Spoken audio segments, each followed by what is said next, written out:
তো বন্ধুরা, এটা নোরার হরর স্টোরির লাস্ট পার্ট। মোম প্রায় শেষ, আর ঘরের কোণাগুলো যেন নড়ছে, ভিতর দিকে আসছে ধীরে ধীরে। তারপর এলো আরেকটা শব্দ, ভারী শ্বাস প্রশ্বাসের, কিন্তু সেটা তার নয়, ঘরের ভিতর থেকেই আসছে। নোরা ধীরে ধীরে ঘুরে মোমটা এগিয়ে ধরলো।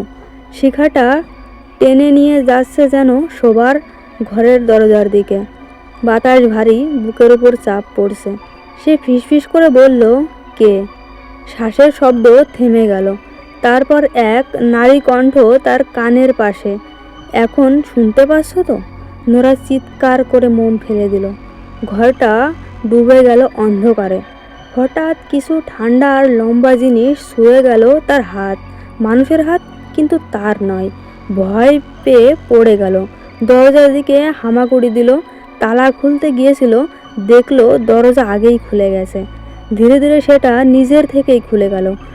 বাইরে করিডরটা পুরো কালো, লাল এমার্জেন্সি লাইটটাও নিভে আছে। সে কাপা গলায় বলল, কে তুমি? অন্ধকারের সিঁড়ি থেকে সেই একই কণ্ঠ ভেসে এলো, শান্ত আর ঘনিয়ে আসা স্বরে।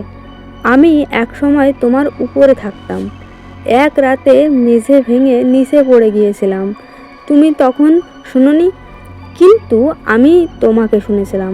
নোরার হৃৎপিণ্ড যেন শব্দ করে ধুপধুপ করছে। কাপা হাতে আবার ফোন ধরলো। আশ্চর্য, স্ক্রিন জ্বলে উঠল নিজে থেকে।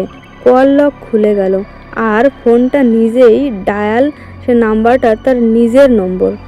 উপরে থেকে হঠাৎ তার নিজের রিংটোন বাজতে লাগলো। ওটা তারই ফোন, দ্বিতীয় ফোন, যা সে ড্রয়ারের ভেতর রেখেছিল।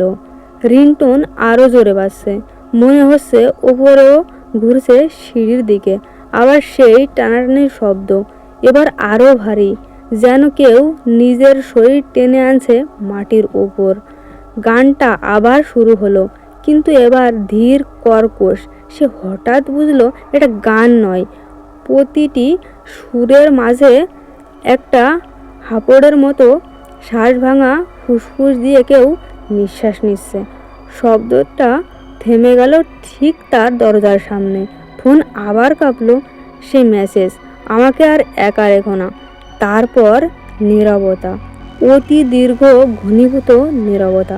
প্রায় 1 ঘন্টা পর যখন বিদ্যুৎ ফিরল, প্রতিবেশীরা দরজা খোলা দেখতে পেল। ঘরে মোমটা নিভে ছাই হয়ে গেল। মাঝখানে ফাটা ফোন, স্ক্রিনে চলছে এক অসমাপ্ত মেসেজ, আমরা। তারপর থেকে আর কেউ ওই উপরের ফ্ল্যাটে থাকেনি।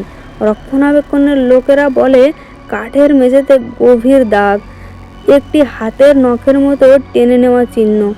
তার মাঝরাতে প্রায় 1টার দিকে কেউ কেউ এখনো শোনে সেই একই হালকা গুনগুনানি, ছাদের উপরে ঘুরতে থাকে, যেন অপেক্ষা করছে কেউ। তো এভরিওয়ান, কাহিনীটা যদি ভালো লেগে থাকে তাহলে স্টোরি 2.0 চ্যানেলটিকে সাবস্ক্রাইব করে বেল আইকন অল অপশনে সেট করে রাখবেন। ধন্যবাদ।